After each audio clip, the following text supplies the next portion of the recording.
De um tempo pra cá, a minha vida mudou completamente no que diz respeito ao evangelho e a entender a palavra de Deus e viver isso. Hoje em dia tem se vivido um movimento evangélico gospel muito fácil, tá muito legal ser crente, tá muito cool ser crente. Isso me incomodou. Eu pensava, cara, tem uma coisa errada aí, sabe? A pregação de Cristo, ela vem e confronta a gente. Hoje o dia, tudo que tá planejado tava contribuindo pra dar errado. Eu fiquei nervosa, eu fiquei ansiosa, mas eu tô aqui, porque eu sei qual é a importância de falar sobre Cristo. Eu vou contar mais ou menos o que aconteceu na minha vida pra vocês. Tem pouco menos de um ano, parece que Deus fez assim, sabe? As vendas dos meus olhos caíram.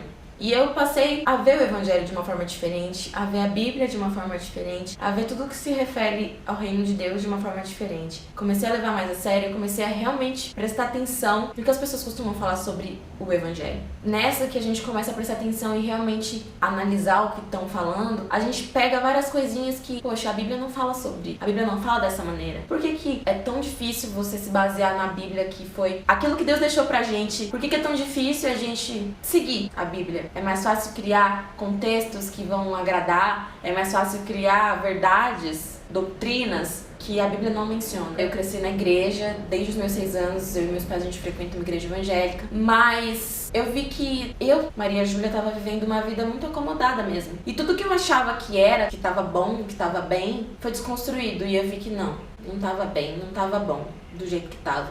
Eu estava me tornando uma pessoa que diz ser cristã, que mostra ser cristã, mas que não era, mas que não praticava. E talvez as pessoas pensem, nossa, que absurdo, como assim você está falando isso? Mas é uma coisa que hoje eu percebi depois de Deus ter abrido realmente os meus olhos, os meus ouvidos e o meu coração para realmente ver como eu estava errada, como eu estava seguindo um caminho totalmente contrário, sabe? E hoje eu vejo pessoas que enchem a boca para dizer as suas verdades, mas aí você vê que ela não conhece a Bíblia. Ela não conhece o Cristo que ela prega. No mínimo hipócrita, né? Prega uma Bíblia que ela não conhece e que acha que conhece, como eu achava. Eu achava que tá tudo bem, eu achava que, poxa, eu vou na igreja toda semana, eu tô lá, eu participo de tudo, eu canto, eu danço, eu oro, eu dou oferta, sempre que precisam, eu tô lá. Mas nunca foi sobre você ir na igreja tantas vezes na semana, sobre você cantar no coral mais top da igreja, ou sobre você participar do ministério de dança, mas sim sobre você ser a igreja, sobre você cumprir o papel da igreja, sobre você ver o que a Bíblia fala sobre o papel da igreja e fazer o que a Bíblia fala sobre o que a igreja deve fazer. O evangelho não é fácil, as coisas de Deus não são fáceis. Alguém precisa dizer isso. Opa.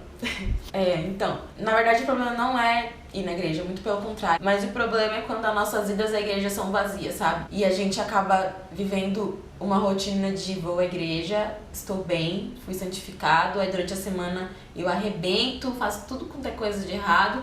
E não, no domingo eu sou renovada. Você presta atenção e todo domingo, vem aqui na frente você que precisa de um renovo. E todo domingo você tá lá, precisando de um renovo todo domingo. E aí a gente vê que tem alguma coisa errada. A gente não pode se prender às idas à igreja, porque na verdade nunca foi sobre você ir à igreja constantemente ou ir à igreja pontualmente, mas sobre você ser a igreja. E aí você para e começa a analisar a sua vida e ver o que você tá fazendo e pensa, qual é o meu papel como igreja? O que eu tenho que fazer? Se o templo cai, eu continuo firme em Cristo?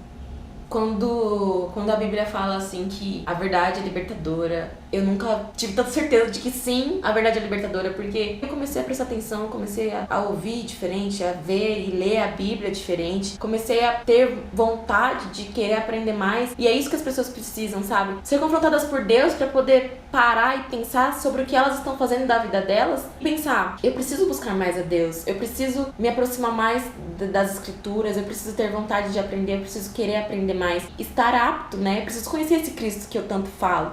No dia que pra mim parece que isso aconteceu mesmo, foi um dia específico, foi quando o Kaique virou pra mim e me perguntou, amor, quais são as suas prioridades? Respondi, Deus, né, querido? E aí ele perguntou, tá, mas o que você faz que mostra isso? E aquele dia eu fiquei meio nervosa no começo, porque eu falei, o que ele tá falando? Quem ele pensa que ele é? Mas depois fui digerindo o que ele tava falando. E a gente começou a conversar e realmente, o que eu tava fazendo? Que mostrasse que Cristo era a minha prioridade, que Cristo vinha em primeiro lugar na minha vida. Ali, eu comecei a rever tudo que eu fazia. E aí, você vê a mão de Deus realmente movendo situações, movendo a sua mente, os seus sentimentos, movendo tudo pra que você se volte pra Ele. E não tem nada mais lindo. O evangelho nunca foi não passar por dificuldades, nunca foi sobre você não encontrar problemas ou não ter doenças, você ser imune a tudo isso. Não. Cristãos, eles têm doença, eles ficam doentes. Eles têm problemas, eles passam dificuldades, mas a diferença é que não estamos presos nisso. Estamos presos em Cristo. Então, independente do que aconteça, a gente sabe que a vontade dele é maior que a nossa. Acaba que você busca Deus não pelo que ele pode te oferecer, não pelo que ele pode fazer por você, ou porque ele pode te curar, ou porque ele pode te dar um emprego, entendeu? Você pode ser bem sucedido, ter o carro do ano. Mas porque ele morreu na cruz pela minha vida. Eu vejo as pessoas hoje motivadas a buscar a Deus por outras coisas que não ele mesmo, e eu fico mal, eu fico triste. Dá um certo desespero de querer falar, olha, não é assim, sabe? Logo depois que eu comecei a ver que eu não estava sendo praticante desse evangelho que eu tanto falava, parei e comecei a pensar, qual a imagem de cristã que eu tô passando?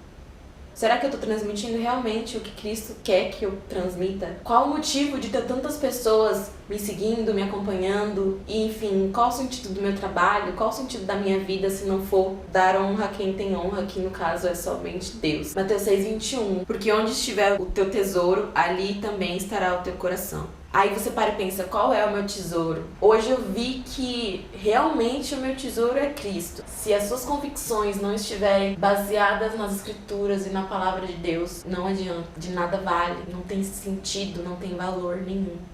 Eu não queria viver esse evangelho onde eu só postasse versículos e as pessoas, amém, glória a Deus, onde eu só falasse, olha, Deus é bom, ai, olha, nossa, Deus é maravilhoso, Deus me deu isso, Deus me deu aquilo, sem realmente compartilhar com vocês isso tudo que eu vivi e continuar compartilhando, porque foi tão importante pra mim. Além de ter a responsabilidade, eu tenho muita vontade de que vocês sintam o que eu estou sentindo. Que tudo seja sobre ele, que tudo seja pra ele, que tudo seja por ele. Que a gente não só fale, que a gente pratique. Dúvidas são sanadas. Não há ninguém melhor pra te tirar dúvidas do que Deus, Bíblia. Então, quando alguém for falar alguma coisa pra você, não hesite em falar. Me mostre na Bíblia, ou onde está na Bíblia. Pra concluir, sou grata pela misericórdia dele, de ter me permitido ver, ouvir, sentir e discernir as coisas. Quais são as suas prioridades?